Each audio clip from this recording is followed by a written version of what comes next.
take a look at this week's internet weather. So these are the top 10 most probed ports. It has not been a lot of change this week.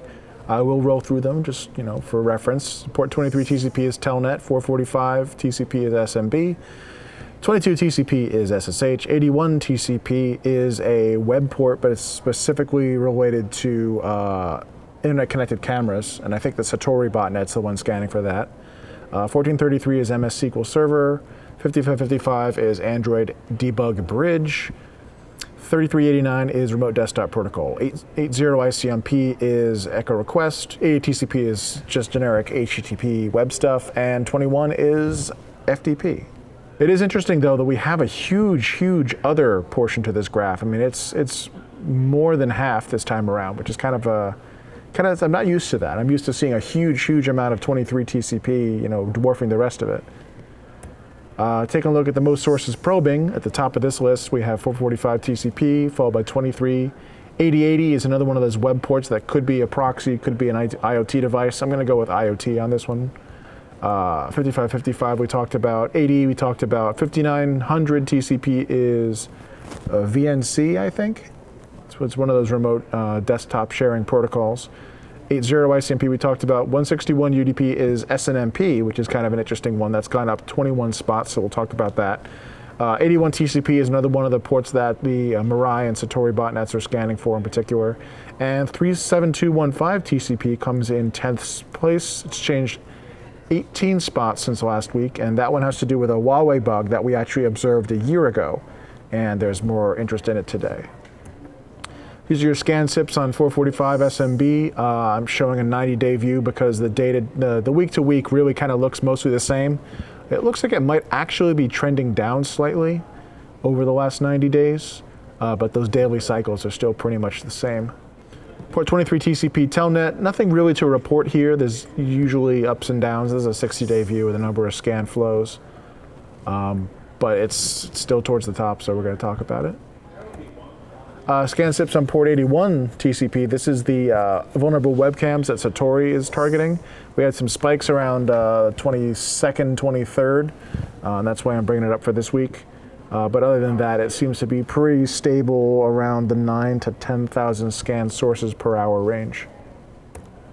We had some major spikes in SNMP traffic in the last 30 days. In fact, in the last 10 days or so, a big bump. I unfortunately did not have the sources for this one, but we had a huge spike all the way up to 3,000 scan sources per hour. Someone's really interested in SNMP. It's a UDP protocol. Most likely someone's going to try and use it for reflective denial of service attacks. This is that 32715 TCP. It's a Huawei service port that has a remote code execution bug in it. It's a 30-day view. We actually saw a massive spike back in December of last year. I'm not showing it here. This is just a 30-day view, but nowhere near that completely dwarfed the scanning that we're seeing here, but there's still some significant spikes relative to what we've been seeing before in the last couple of months. So I figured we'd bring it up. This is an interesting one. 8082 TCP did not make it to the top 10 for this week, scan sources, but there really hasn't been a lot of activity on it, and all of a sudden we're seeing some major spikes. 400 may not sound like a lot of scan sources per hour, but relative to what we usually see, it's something. This is 365 days.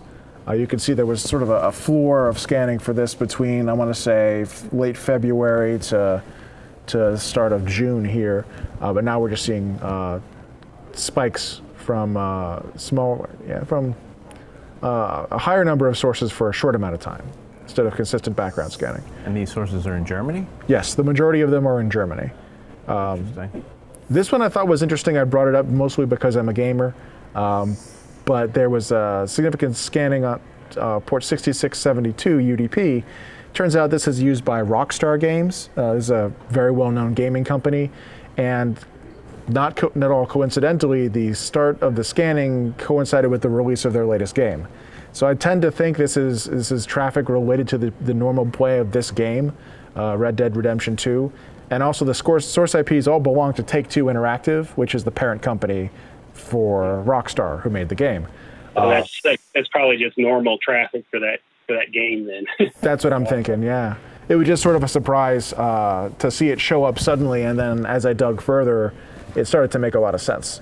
And it turns out, I think their previous games, GTA 5 actually used the same port as well. You can find a lot of documentation on if you're playing online and you want to play with folks, this is one of the ports you have to have open in order for their gameplay, the network gameplay to work. That's it. Interesting. All right. There was very little change from last week to this week. No major fluctuations. There was a couple things that there were some spikes in the traffic, but nothing overly concerning.